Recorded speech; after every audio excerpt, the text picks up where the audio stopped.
Obviously, we talked about it a couple weeks ago when the news broke that Tom Brady was going to be taking an 11-day absence from training camp. Now the Bucs came out, they said, well, we had this pre-planned, all this, it's for personal reasons. And then they really didn't disclose what was going on.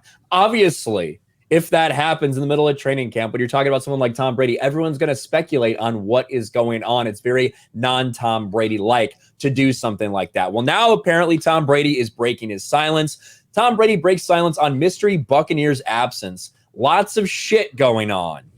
Tom Brady stepped on the field for the first time this preseason, playing one series against the Colts and addressing reporters afterwards about his 11-day absence. It's all personal.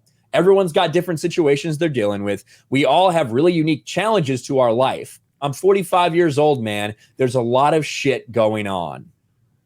This, to me, does not seem like a Tom Brady thing to say. It really does not. This is not Tom Brady at all. And again, it's real life, man. 45. It doesn't matter if you are a multimillionaire with 7 Super Bowl rings, married to a supermodel wife, 45 years old, and you have dedicated the entirety of your life to playing football.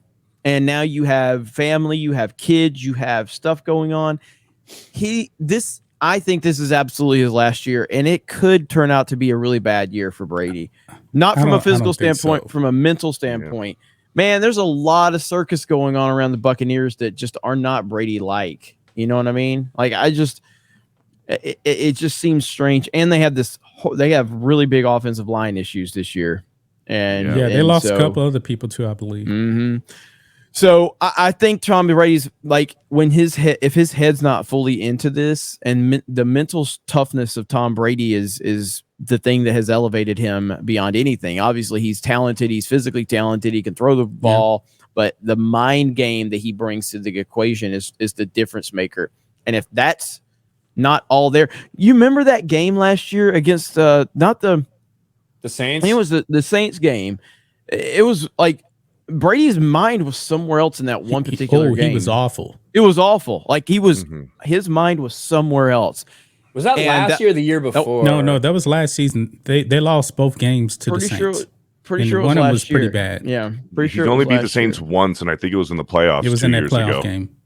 I mean, I am concerned because this just doesn't seem like stuff that he brings to the table. We'll see.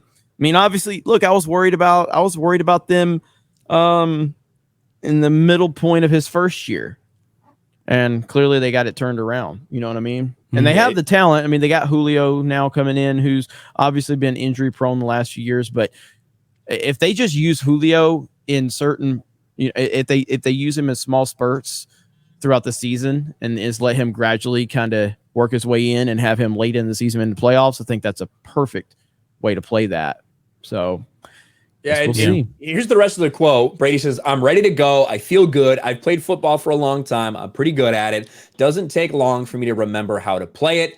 And says that I'm loyal to the Bucs. It's the right place for me. I'm grateful for everybody for allowing me to come down here and experience this part of my football life, which when I look back, it probably would be incomplete having not had it. I'm not worried about Tom Brady being ready to go for the season. No, he looked good the other day in the preseason game. I don't think anybody really is. But at the same time, this is not something you would expect from Tom Brady to just take 2 weeks off during training camp for personal reasons. When you have these new offensive linemen to work with, when you have these new receivers, like all this shit, it's a very non-Brady thing. And again, maybe he needed that for some. I still think I'm wondering what is happening, like why he took that time off. But I guess we'll see what happens as the season gets going. I think. I mean, it kind of ties in together with part of the reasons why he wanted to leave New England. Belichick treated him just like any other player. Like he wasn't Tom Brady. He had to practice, 4 days a week. He had to do the 2-a-days with the team and everything during training camp. Whereas he's got a lot more freedom now with the Bucs. And since he did the whole pre-retirement thing, we talked about this a few weeks ago when this whole situation kind of first came up. But, if he had this surprise vacation or had to tell his wife, hey, I know you're upset about me coming back. Let's take a week and a half long vacation. And he just doesn't want to talk about it. I don't know. I think we're going to see if the Bucs are 5-1 or 6-1, a lot of that kind of Brady isn't in it. That conversation is going to kind of die down, especially if Gronk comes back. Game over. I think it's safe to say that Bill Belichick would have not approved this 11 days off. No way in hell. That's what I was kind of getting at. Actually approved that. Yep. Well, and look, man, bottom line, I was saying it before it was cool, before it was popular, before it was trendy. Brady made Belichick. He just did. Oh, yeah. And now it's proven. Now you can't deny it. It's undeniable. Brady made Belichick. Is Belichick a good head coach? Yes. Damn good. No, not one single human being on this planet before Tom Brady became Bill Belichick's quarterback was calling Bill Belichick the best coach in the NFL. No one was saying that. No one, because it wasn't the case. He had a career losing record before Tom Brady became his quarterback.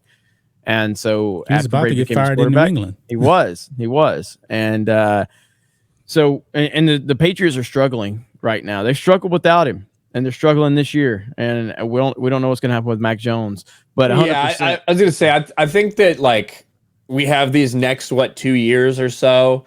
Mac Jones is a first-round pick, right? So they got him for 3 more years after this. I think that this will really be like the legacy of Bill Belichick. This little next 3 or 4 years with Mac Jones, if they don't do shit, and that's it.